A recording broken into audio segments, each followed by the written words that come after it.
विद्यालंकार, अलंकार। जय हिंद दोस्तों, अब हम चर्चा कर रहे हैं निबंधों पर, और निबंध में भी उस पर जो हमारे सिलेबस में है।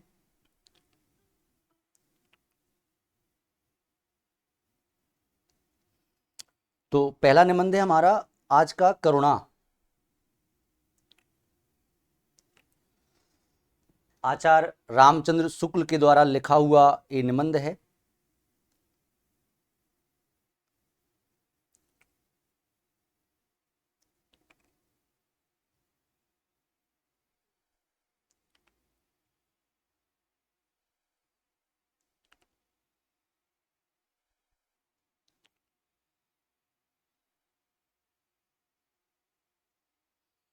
चलिए, तो पहले जैसा कि हम अभी तक पढ़ते आए हैं कि प्रत्येक जो साहित्यकार रहा जिसकी रचना हमारे सिलेबस में है, तो उसको पहले हम रचनाकार को पढ़ते हैं, फिर हम उनकी रचना पर चर्चा करते हैं। तो इससे फायदा ये होता है कि हमको कोई भी चीज़ 2-2 3 बार पढ़ने को मिल जाती है और हमें वो चीज़ें ज़्यादातर याद हो जाती। तो आचार्य शुक्ल को पढ़ते हैं, इनका जीवन व्रत देख लीजिए। जीवन व्रत देख लीजिए। आचार्य शुक्ल का जन्म 4 अक्टूबर 1884 को होता है। 1884 को 1884 को इनका जन्म हुआ। और आपको बता दें कि इनके 1 साल बाद, जब ये जन्मे उसके 1 साल बाद एक महान व्यक्ति का निधन हो गया, और वो थे भारतेंदु हरिश्चंद्र। तो ऐसे याद रखना कि भारतेंदु हरिश्चंद्र जी का निधन कब हुआ? हरिश्चंद्र जी का निधन 1885 में हुआ, और शुक्ल कब जन्मे? 1884 को जन्मे थे। शुक्ल जी के पिता चंद्रबली शुक्ल मिर्जापुर के कानून गो के पद पर नियुक्त किए गए थे। कानून गो, उत्तर प्रदेश में आज भी कानून गो एक पद चलता है। ये फारसी के अनन्य भक्त थे तथा मुसलमानी तहवीज और अंग्रेजी काबिलियत के बड़े कायल थे। कौन? इनके पिता चंद्रबली शुक्ल। शुक्ल जी की माता गाना देवी उस पवित्र और प्रसिद्ध मिश्र वंश की पुत्री थी जिसमें कई शताब्दी पूर्व गोस्वामी तुलसीदास जी ने जन्म लिया था। ये मैंने पहले भी कई बार बताया है कि आपको जानकर आश्चर्य होगा कि तुलसीदास जी के वंश में ही रामचंद्र शुक्ल का जन्म हुआ है। तुलसीदास जी जिस वंश में थे, उन्हीं वंश की परंपरा में चाचा ताऊ की कहीं से परंपरा चली, और उस परंपरा में इनकी माता गाना देवी का जन्म हुआ था। तो इसलिए जो नाना पक्ष है शुक्ल जी का, वो बाबा तुलसीदास जी से संबंधित है। तो सीधी सी बात है, इनके संस्कार इनके रक्त में भी थे और इनकी शिक्षा में भी। शुक्ल जी की प्रारंभिक शिक्षा अंग्रेजी माध्यम से हुई थी। उन दिनों हिंदी पढ़ना ही समझा जाता था, और स्कूलों में अंग्रेजी और घर में मौलवी से फारसी और उर्दू की पढ़ाई शुक्ल जी ने पूरी की थी। मैंने आपको बताया था कि उस समय हिंदी का इतना वर्चस्व पढ़ने में नहीं था, बोलने में था केवल। क्यों? क्योंकि जितने भी कचहरियां थीं और जो सरकारी काम थे अंग्रेजों के समय, वो उच्च वर्ग के काम अंग्रेजी में चलते थे, और जो अदालतें थीं, कचहरियां थीं, थाने थे, उनके काम फारसी में चलते थे, हिंदी में नहीं चलते थे।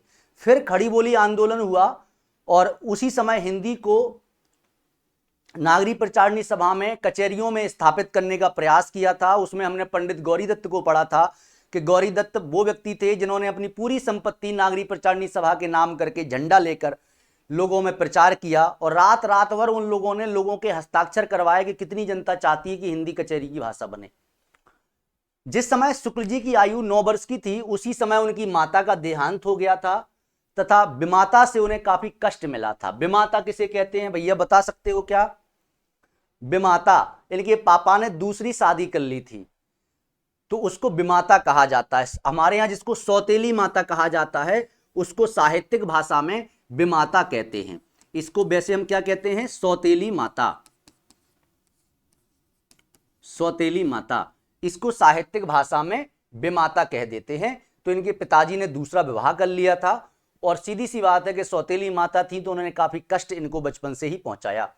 शुक्ल जी का विवाह 12 वर्ष की अवस्था में, जब वे बहुत छोटे थे, 12 वर्ष के थे, 1896 में काशी के पंडित रामफल ज्योतिषी की कन्या सावित्री देवी से हुआ था। और आजकल आप जानते ही हैं कि मम्मी पापा का नाम और पत्नी का नाम पूछने का ट्रेंड बन गया है। अभी सेट में आया था कि प्रेमचंद की माता का नाम क्या था, तो इनकी माता का नाम गाना देवी था और इनकी पत्नी का नाम सावित्री देवी था। शुक्ल जी को संतान के रूप में 2 पुत्र केशव चंद्र शुक्ल और गोकुल चंद्र शुक्ल तथा एक पुत्री दुर्गावती प्राप्त हुई, मतलब 3 संतान हुई थी। शुक्ल जी के को चित्रकला में विशेष रुचि थी। वे फक्कड़ नाम से एक पड़ोसी चित्रकार को अपना गुरु मानते थे। शुक्ल जी ने विद्यालयों में ड्राइंग टीचर के रूप में भी नियुक्त किया गया था। तो ये चित्रकला में विशेष रुचि रखते थे। इनके लिए कहावत है कि जो फक्कड़ नाम का एक व्यक्ति था, ये पागलों जैसी स्थिति में यहां वहां घूमता रहता था। इसको ना तो कोई खाना देता था और ना ही कोई पूछता था किसी भी प्रकार से। तो एक दिन फक्कड़ इनको मिल गए, तो ये इस फक्कड़ को अपने घर लाए और अपने घर पर रखा और इसी से इन्होंने चित्रकला सीखी। और फिर ये किसी स्कूल में ड्राइंग टीचर के रूप में नियुक्त भी हुए थे। केदार पाठक इनके मित्र हैं, याद रखना, केदार पाठक इनके फ्रेंड हैं। और केदार पाठक के कहने पर ही इस रचना को, चिंतामणि जो आप पढ़ते हो ना, अभी मैं उसके बारे में बताऊंगा, इस रचना को उन्होंने चिंतामणि नाम दिया था। पहले विचार बीथी नाम से प्रकाशित हुई थी, फिर इसका नाम चिंतामणि रखा। और उनका जो श्रेय जाता है वो केदारनाथ पाठक पर ही जाता है। इनके फ्रेंड थे केदारनाथ पाठक।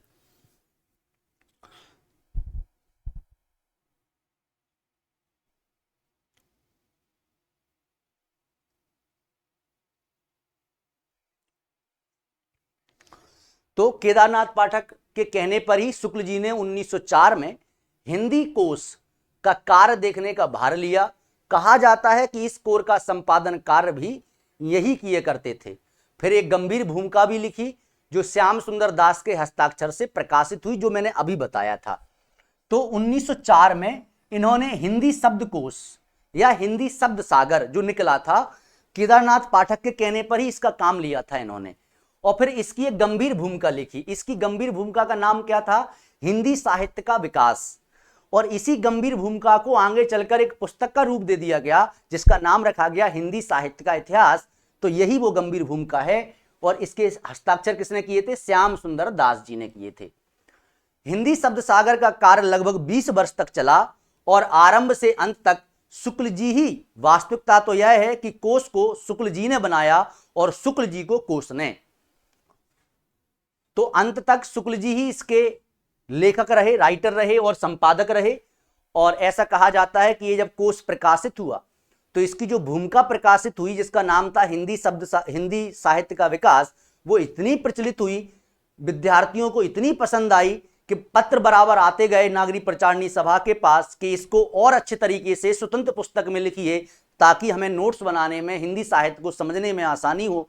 और इसी से प्रेरित होकर शुक्ल जी ने हिंदी साहित्य के विकास को और विस्तृत तरीके से लिखा और पुस्तक के रूप में 1939 को प्रकाशित करवाया जिसका नाम रखा गया हिंदी साहित्य का इतिहास। और इसीलिए कहते हैं कि ये जो शब्द सागर था, हिंदी कोश था, इसको शुक्ल जी ने बनाया और शुक्ल जी ने हिंदी कोश को बनाया। शुक्ल जी की प्रतिभा से प्रभावित होकर पंडित मदन मोहन मालवीय ने इन्हें काशी हिंदू विश्वविद्यालय में हिंदी अध्यापक असिस्टेंट प्रोफेसर के पद पर नियुक्त किया था। क्योंकि हिंदू जो विश्वविद्यालय है काशी का, BHU है, वो पंडित मदन मोहन मालवीय ने स्थापित किया था 1917 में। और इसका प्रोफेसर किसे नियुक्त किया गया था? शुक्ल जी को। आगे चलकर शुक्ल जी इसके कौन बने? HOD बने, विभाग अध्यक्ष बने हिंदी विभाग के। और वो अंत तक फिर विभाग अध्यक्ष बने रहे। हालांकि प्रोफेसर का कार्य उन्होंने बीच में छोड़ दिया था और भरतपुर महाराज के प्राइवेट सचिव बन गए थे। आगे चलते हैं। उन्हीं दिनों हिंदी प्राध्यापकों की उतनी कद्र नहीं थी क्योंकि फारसी में सरकारी काम होते थे और अंग्रेजी में तो हिंदी की इतनी कद्र बच्चे पढ़ते कम थे। आज भी कम पढ़ते हैं क्योंकि आज अंग्रेजी चल रही है। हिंदी शिक्षक समान वेतन के अधिकारी नहीं होते थे, अतः शुक्ल जी को वेतन काशी हिंदू विश्वविद्यालय से 75 रुपए से शुरू हुआ था और 1931 तक 110 रुपए मासिक हो गया था, मतलब 110 रुपए मिलते थे।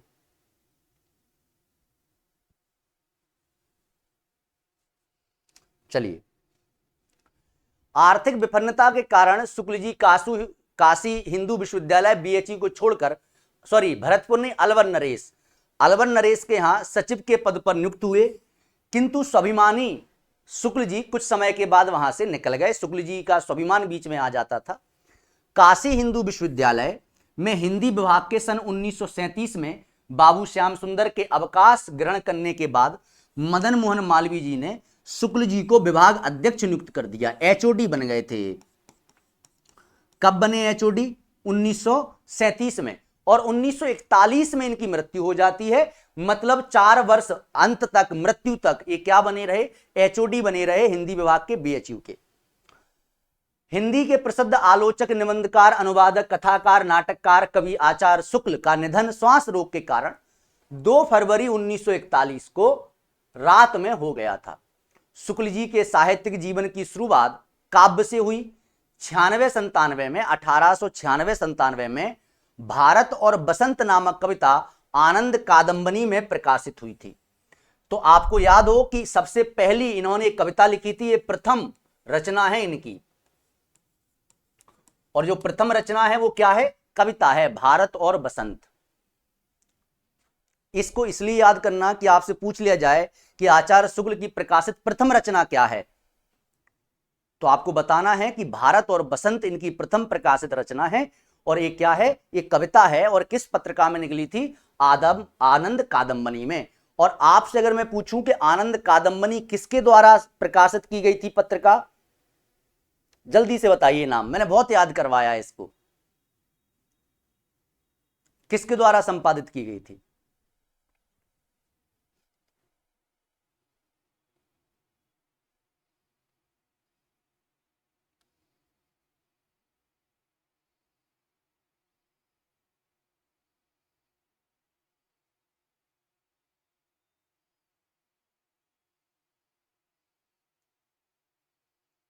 प्रेमघन जी द्वारा, बिल्कुल। तो ये किसकी पत्रिका थी? प्रेमघन जी की, जो बद्रीनारायण चौधरी प्रेमघन जी की पत्रिका थी। शुक्ल जी द्वारा लिखित कविताओं का संग्रह मधु स्त्रोत इनकी एकमात्र कविता संग्रह है। मधु स्त्रोत, इसमें बहुत सारी कविताएं हैं। नागरी प्रचारणी सभा काशी द्वारा 1941 में 71 में, मृत्यु के बहुत बाद प्रकाशित हुई। इसमें 27 कविताएं इनकी हैं। तो इनकी जितनी भी कविताएं इनकी थी उसको मधु स्त्रोत के नाम से प्रकाशित करवाया नागरी प्रचारणी सभा ने। तो आपको इसको याद रखना है। आचार्य शुक्ल की हिंदी साहित्य इतिहास चिंतामणि तो हम याद रखते हैं, लेकिन ये याद रखना है आपको, बिल्कुल सृष्टि प्रेमघन जी थे। मधु स्त्रोत किसकी है कविता संग्रह है? तो आचार्य शुक्ल का। इनकी पहली कविता कौन सी है? भारत और बसंत। इनका एकमात्र कविता संग्रह है मधु स्त्रोत। एकमात्र कहानी है 11 वर्ष का समय, ऐसे याद करिएगा। आचार्य शुक्ल ने 1903 में आनंद कादंबनी पत्रिका के संपादक भी बनाए गए, जब चौधरी जी नहीं रहे उसके बाद। आचार्य शुक्ल की एकमात्र कहानी कौन सी है? 11 वर्ष का समय, जो 1903 में सरस्वती पत्रिका में छपी थी। इसको भी याद करिएगा कि इनकी कहानी किसमें छपी थी? सरस्वती पत्रिका में छपी थी। उस समय इस कहानी को प्रथम मौलिक कहानी के रूप में भी देखा जाता था। शुक्ल जी के रस मीमांसा, शुक्ल जी का एक ग्रंथ है रस मीमांसा, लेकिन इसके संपादक कौन रहे? तो विश्वनाथ प्रसाद मिश्र रहे, जो इनके स्टूडेंट थे। कौन थे? विश्वनाथ प्रसाद मिश्र। किसने संपादित किया था रस मीमांसा को? अच्छा, रस मीमांसा के लेखक कौन है? तो देखो, लेखक हैं शुक्ल जी, लेकिन ये प्रकाशित नहीं करा पाए थे अपने जीवन काल में। तो इसको संपादन किसने किया? फिर आगे चलकर विश्वनाथ प्रसाद मिश्र ने किया। शुक्ल जी की अनुदित पुस्तक कल्पना का आनंद, इन्होंने अनुवाद भी किया अंग्रेजी की रचनाओं का। तो एक कल्पना का आनंद एडिसन के प्लेजर ऑफ इमेजिनेशन का अनुवाद है। अंग्रेजी लेखक थे एडिसन, जो निबंधकार थे। स्टील और एडिसन का नाम आपने सुना है। उनका एक निबंध था प्लेजर ऑफ इमेजिनेशन, मतलब कल्पना का आनंद। इसको अनुवाद किया था शुक्ल जी ने। शुक्ल जी की अनुवादित पुस्तक मेगास्थनीज का भारतवर्षीय विवरण, ये भी शुक्ल जी ने अनुवाद की थी। और किसकी अनुवाद थी? डॉक्टर स्वान बुक की पुस्तक मेगास्थनीज इंडिका का अनुवाद किया था इन्होंने।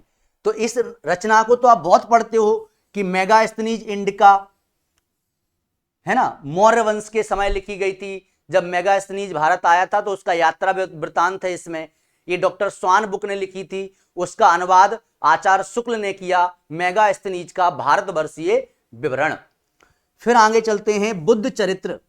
ये बुद्ध चरित्र शुक्ल जी की है ना, और इसको भी अनुवाद किया है इन्होंने, कि एक ब्रज भाषा में रचित काव्य ग्रंथ है, जो एडविन अर्नाल्ड के लाइट ऑफ एशिया का पद्य अनुवाद है।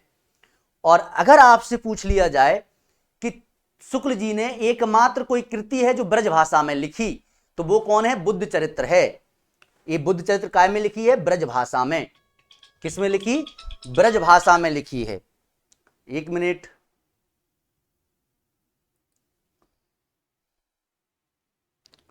हेलो, राधे राधे, क्लास में है?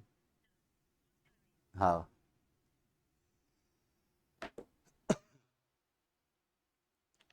तो ये एकमात्र ब्रज भाषा में इनकी पुस्तक है, एकमात्र ब्रज भाषा में।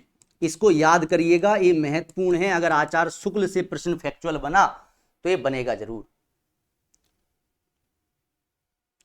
अब आचार्य शुक्ल की रचनाएं देख लीजिए। सबसे पहले जो इन्होंने मौलिक रचना लिखी वो लिखी तुलसीदास। कब लिखी? 1923 में। गोस्वामी तुलसीदास, बहुत अच्छी रचना है। अगर आप पढ़ना चाहते हैं तो पढ़िए इसको। फिर दूसरा लिखा जायसी ग्रंथावली, और इसी जायसी ग्रंथावली में हम कौन पढ़ते हैं? नागवती वियोग खंड, ये 24 की है। फिर इन्होंने लिखा भ्रमर गीत ग्रंथावली 25 में, 1925। लगातार आई हैं 3 कृतियां।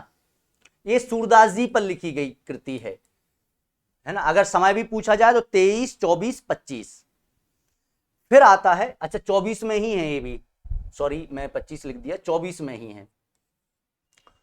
फिर आता है हिंदी साहित्य का इतिहास, 1929। इसका प्रारंभिक नाम क्या था? हिंदी साहित्य का विकास। और फिर किस नाम से आया? हिंदी साहित्य का इतिहास। इसको तो हम पूरा पढ़ चुके हैं। फिर आया चिंतामणि भाग 1। चिंतामणि भाग 1, इसका प्रकाशन किसने किया था? स्वयं आचार्य शुक्ल ने। इसमें 17 निबंध हैं, ये मैं बता चुका हूं। अभी निबंध का विकास पढ़ा रहा था तब बताया था। 1939 में ये प्रकाशित होता है। इसका प्रारंभिक नाम क्या था चिंतामणि का? तो अभी मैं समझाऊंगा। विचार बीथी था, फिर केशव प्रसाद पाठक जो इनके मित्र थे, उनके द्वारा इनको बताया गया कि इसका चिंतामणि नाम रखिए, तो फिर चिंतामणि नाम रखा गया। फिर चिंतामणि दूसरा भाग 45 में विश्वनाथ प्रसाद मिश्र के द्वारा निकाला गया था, जो इनके स्टूडेंट थे। इसके संपादक कौन है? क्योंकि अब आप समझ रहे हैं ना, 41 में तो शुक्ल जी का देहांत हो गया, ये साकेतवासी हो गए 41 में। तो 41 और 40 के बाद जो भी ग्रंथ आए हैं वो किसी दूसरे ने संपादित किए हैं। संपादक कौन है इसके? विश्वनाथ मिश्र, विश्वनाथ प्रसाद मिश्र। कब निकला? 45 में। और इसमें हो गए टोटल 17 और 3 20 निबंध हो गए इसमें। हाँ 20 निबंध हो गए। फिर आया भाग 3। भाग 3 ये 84 है, यहां गलत लिखा है शायद, हाँ 83 ही है। 83 में आया। और इसके संपादक कौन है? तो इसके संपादक हैं नामवर सिंह। नामवर सिंह, और नामवर सिंह ने इसमें एक निबंध जोड़ा, तो इसमें टोटल निबंध हो गए 21। इसमें टोटल निबंध कितने थे? 20 निबंध। फिर आया इसका 4th एडिशन 2000 में, 2002 में। और इसके संपादक कौन है? कुसुम चतुर्वेदी। कुसुम चतुर्वेदी। और कौन है? ओम प्रकाश सिंह। ओम प्रकाश। इसमें निबंधों की संख्या कितनी पहुंच गई? तो इसमें निबंधों की संख्या पहुंच गई 47। कितनी पहुंच गई? 47। 47 निबंध हो गए इसमें, है ना। चलिए ये शॉर्ट नोट्स में लिख लेना, है ना, कभी भी पूछ लेंगे आपसे। आगे चलते हैं। फिर आया रसमीमांसा 1949। कब आया ये? 1949 में। अब रसमीमांसा 1949 में आ रहा। आचार्य शुक्ल का काव्य शास्त्रीय चिंतन है, इसमें रस की विशेष अवस्थाओं का वर्णन है। पढ़ना चाहते हो तो बहुत अच्छा ग्रंथ है, कभी समय मिले तो पढ़ना पेपर के बाद। और इसका संपादन किसने किया? अभी पढ़ चुके हैं हम। इसका संपादन किसने किया? विश्वनाथ प्रसाद मिश्र ने, जो इनके स्टूडेंट रहे। विश्वनाथ प्रसाद मिश्र इसके संपादक रहे। फिर कल्पना का आनंद। ये कल्पना का आनंद 1901 में इन्हीं ने अनुवाद किया था और इन्हीं ने निकाला था। ये इनकी अनुवादित रचनाएं हैं, ये हम पढ़ चुके हैं। मेगास्थनीज का भारतीय विवरण और विश्व प्रपंच द यूनिवर्स का अनुवाद, बुद्ध चरित्र का पदानुवाद ब्रज भाषा में, जो light of Asia Edison Arnold की जो पुस्तक थी उसका इन्होंने अनुवाद किया था। तो इतनी चीजें आपको समझ में आ गई। आगे चलते हैं। चिंतामणि भाग 1। तो अब आपसे पूछा जाएगा कि करुणा क्या है, ये कहां मिलेगा आपको? तो आपको मिलेगा ये भाग 1 में। करुणा निबंध कहां लगा हुआ है?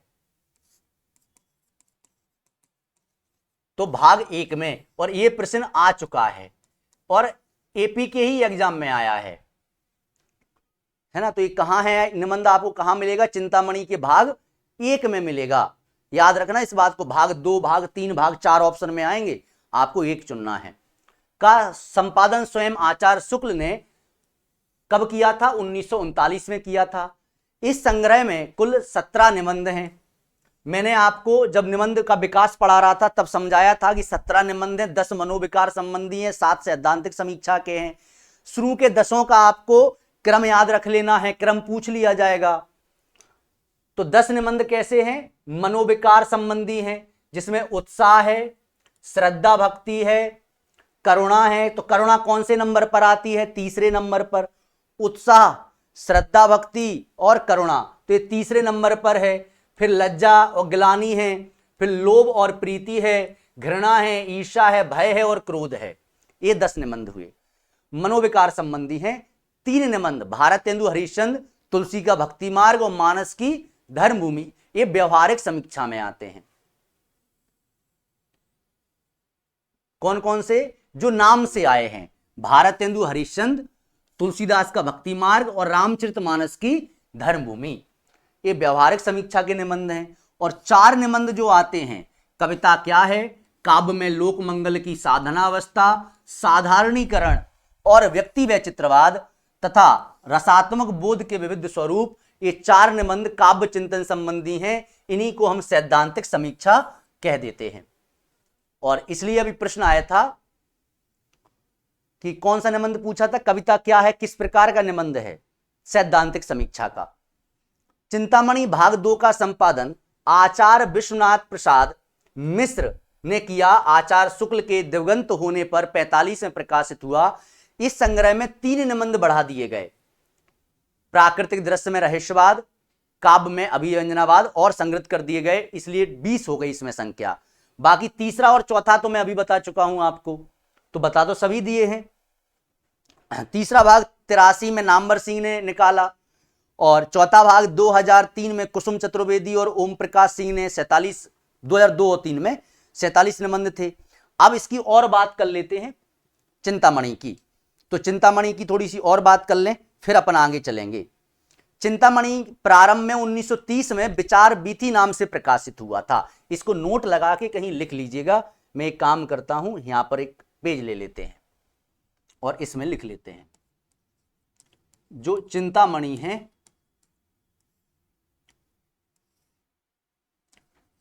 प्रारंभ में विचार बीथी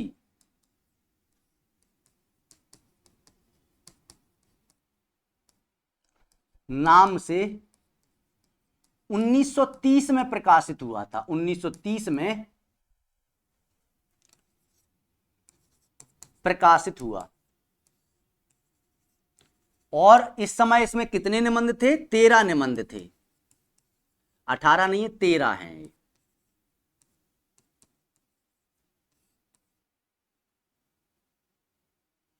इसको आप महत्वपूर्ण फैक्ट में डाल दीजिए तो आपको याद रहेगा कि चिंतामणि का पहले का नाम क्या था? तो चिंतामणि के पहले नाम था विचार वीथी। आपसे पूछ लिया जाएगा, ये PYQ है, नेट में पूछा गया है। कहां पूछा गया? नेट में पूछा गया। क्या पूछा गया कि चिंतामणि का प्रारंभिक नाम क्या था? तो चिंतामणि का प्रारंभिक नाम था विचार वीथी। विचार वीथी का प्रकाशन कब हुआ? तो 1930 में। चिंतामणि का नहीं, विचार वीथी का प्रकाशन 1930 में हुआ था। फिर चिंतामणि इसका नाम रखा गया और फिर इसको प्रकाशित किया गया, इसमें 4 निबंध और जोड़कर 17 निबंधों के साथ। फिर 1939 में क्या हुआ? 1939 में इनके मित्र थे, जो अभी हमने मित्र की चर्चा की, जिसका नाम था केशव प्रसाद मिश्र। केशव प्रसाद के कहने पर इसका नाम चिंतामणि रखा गया।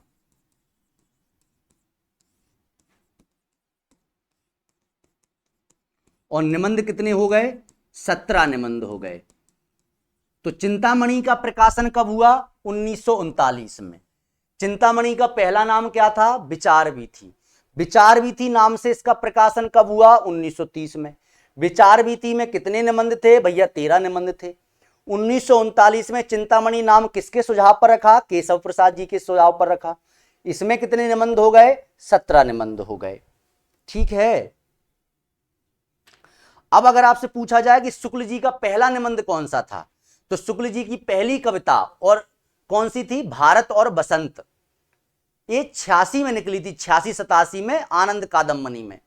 इनका एकमात्र कविता संग्रह कौन सा है? मधु स्त्रोत, जो बाद में, बहुत बाद में 71 में नागरी प्रचारणी सभा ने प्रकाशित की। इनकी एकमात्र कहानी कौन सी है? 11 वर्ष का समय, जो आप पढ़ चुके हैं। लेकिन अगर आपसे पूछा जाए कि इनका पहला निबंध कौन सा है, तो इनका पहला निबंध है साहित्य। तो यहां लिख लीजिए साहित्य नामक निबंध इनका पहला निबंध है, जो नागरी प्रचारणी सभा से प्रकाशित हुआ था।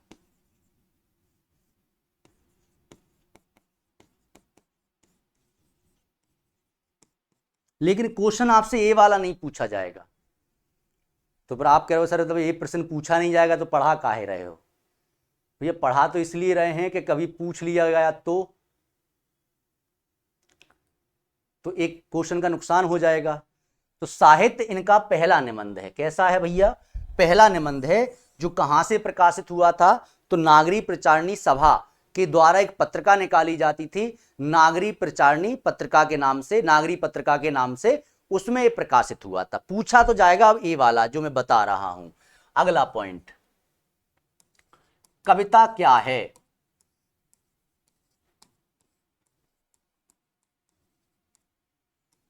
नामक निबंध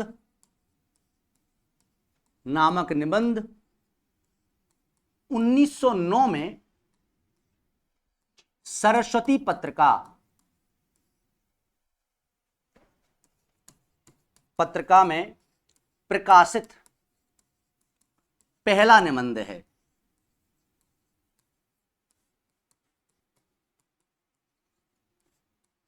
ये पूछा जाएगा, ये महत्वपूर्ण है। अब आप कह रहे होगे सर आपने अभी लिखा कि साहित्य इनका पहला निबंध है, फिर यहां लिख रहे हो कविता क्या नामक निबंध 1909 में सरस्वती पत्रिका में प्रकाशित प्रथम है। अरे भैया वो इनका पहला निबंध है, लेकिन ये जो निबंध है ये सरस्वती पत्रिका में प्रकाशित पहला है। इसके पहले सरस्वती पत्रिका में इनका कोई निबंध नहीं निकला था, कहानी निकली थी केवल 11 वर्ष का समय। लेकिन सरस्वती पत्रिका में प्रकाशित पहला निबंध कौन सा है इनका? कविता क्या है। और आपसे यही पूछा जाएगा कि आचार्य शुक्ल का प्रथम निबंध बताइए जो सरस्वती पत्रिका में प्रकाशित हुआ था, तो आपको बताना है कविता क्या है। और अगर यह पूछ लिया जाए कि आचार्य शुक्ल का पहला निबंध कौन सा है, तो साहित्य है। तो कौन सा है? साहित्य है। अब चलते हैं हम अपने निबंध पर और हमारा निबंध है करुणा। ओम भगवान। भाव एवं मनोविकार संबंधी निबंध है, तीसरे नंबर पर आता है। कौन से नंबर पर आता है? तीसरे नंबर पर आता है। ये आपको क्रम याद रखना है। पहला भाव या मनोविकार ही निबंध है, दूसरा उत्साह है, तीसरा करुणा है। आचार्य शुक्ल के निबंध संग्रह चिंतामणि भाग 1 में संकलित है। इसको याद बनाए रखना, 2022 में पूछा गया था, जो 24 में पेपर हुआ। अब महत्वपूर्ण पंक्तियों पर चलते हैं सीधे, जहां से आपको क्वेश्चन आएगा। मैं आपको थोड़ा सा इसके बारे में बता दूं तो थोड़ा सा जान लीजिए कि जो करुणा निबंध है, इसमें आचार्य शुक्ल करुणा को बताते हैं कि करुणा है क्या, और करुणा को समझाने के लिए वो आपको बहुत सी चीजें एक्स्ट्रा में समझाते हैं ताकि करुणा समझ में आ जाए। करुणा, दुख, सहानुभूति, श्रद्धा और भक्ति में क्या अंतर है, ये सब बताते हैं। वो कहते हैं कि हम संसार में जो लोग हैं उनकी खुशी में खुश नहीं हो पाते, लेकिन उनके दुख में दुखी जरूर हो जाते हैं। इसलिए दुख या करुणा की जो तीव्रता होती है वो अधिक होती है। इसलिए तो अभिनव जी ने कहा था कि श्रृंगार रस से अधिक अगर किसी की तीव्रता है रस में तो वो है करुणा रस की। तो करुणा यही है कि हम इसके लिए ये नहीं देखते कि कौन हमारा प्रियजन है, कौन हमारा प्रियजन नहीं है। हम दुनिया के दुख में दुखी हो लेते हैं, लेकिन दुनिया के सुख में कभी सुखी नहीं हो पाते।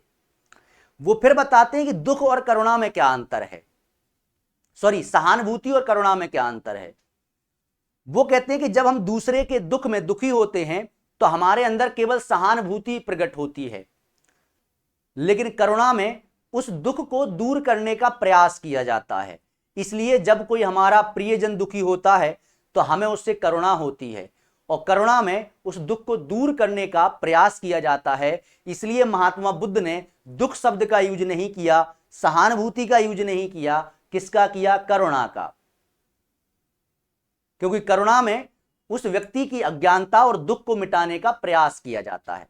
अब चलते हैं प्रमुख पंक्तियों की ओर। आप लोगों को ये निबंध पढ़ लेना है।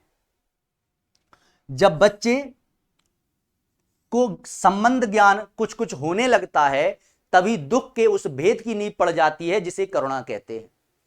बचपन से बता रहे हैं, जब बच्चा पैदा होता है और पैदा होने के बाद उसे संबंध ज्ञान हो जाता है।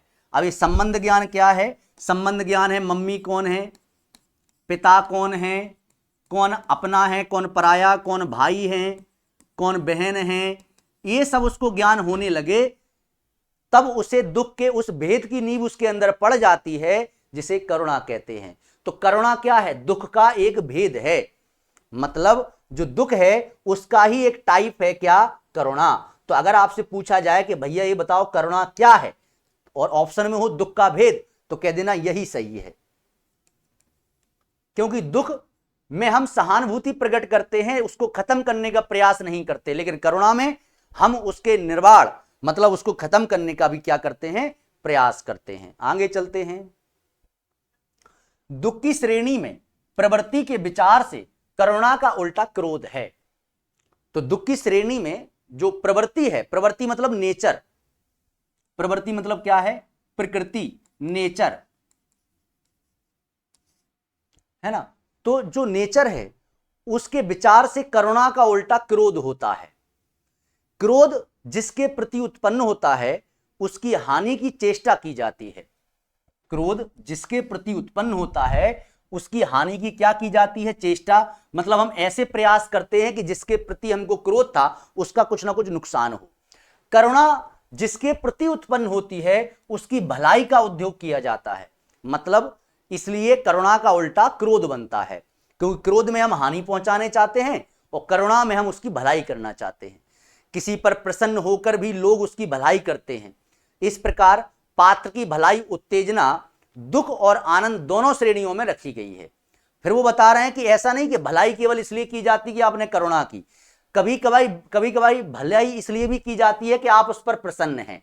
तो जैसे आप बड़े अधिकारी हैं या आप बड़े हैं, घर में आपके छोटे भाई बहन हैं, भतीजे हैं, भांजे हैं, और आपने उन पर कोई भलाई कर दी, कोई मोबाइल दिलवा दिया उनको कुछ और दिलवा दिया, उनकी मनोकामना पूरी कर दी, तो ये प्रसन्नता में कर दिया आपने। तो जरूरी नहीं कि करुणा में आकर ही आप भलाई करो, प्रसन्नता में भी भलाई की जाती है। इसलिए इस प्रकार भलाई, उत्तेजना, दुख और आनंद दोनों की श्रेणी में रखा गया है। मतलब एक तो करुणा में आप भलाई करते हो और आनंद में भी आप भलाई करते हो। आनंद की श्रेणी में ऐसा कोई शुद्ध मनोविकार नहीं है जो पात्र की हानि की उत्तेजना करे। मतलब जब आप बहुत प्रसन्न हो तो उसमें ऐसा कोई मनोविकार अंदर नहीं होता जिससे आप किसी की हानि करें। पर दुख की श्रेणी में ऐसा मनोविकार है जो पात्र को उत्तेजना करता है लोभ से, जिसे आनंद की श्रेणी में रखा गया है। दुख की श्रेणी में एक ऐसा मनोविकार है जो पात्र को उत्तेजना करता है लोभ से। मतलब लोभ आपको अंदर प्राप्त होता है या लोभ से आप आकर्षित होते हैं, जिसे श्रेणी में रखते हैं आनंद की में। चाहे कभी कभी और व्यक्ति या वस्तुओं को हानि पहुंच जाए, पर जिस व्यक्ति या वस्तु का लोभ होगा उसको हानि कभी नहीं करेगा। मतलब व्यक्ति वो है, वो किसी भी वस्तु को हानि पहुंचा सकता है, लेकिन उस व्यक्ति या वस्तु को हानि नहीं पहुंचाएगा जिससे आपको लोभ होगा। महमूद ने सोमनाथ को तोड़ा, पर भीतर से जो जवाहरात निकले उनको खूब संभाल के रखा, क्योंकि लोभी था वो। किसका? सोने जवाहरात का।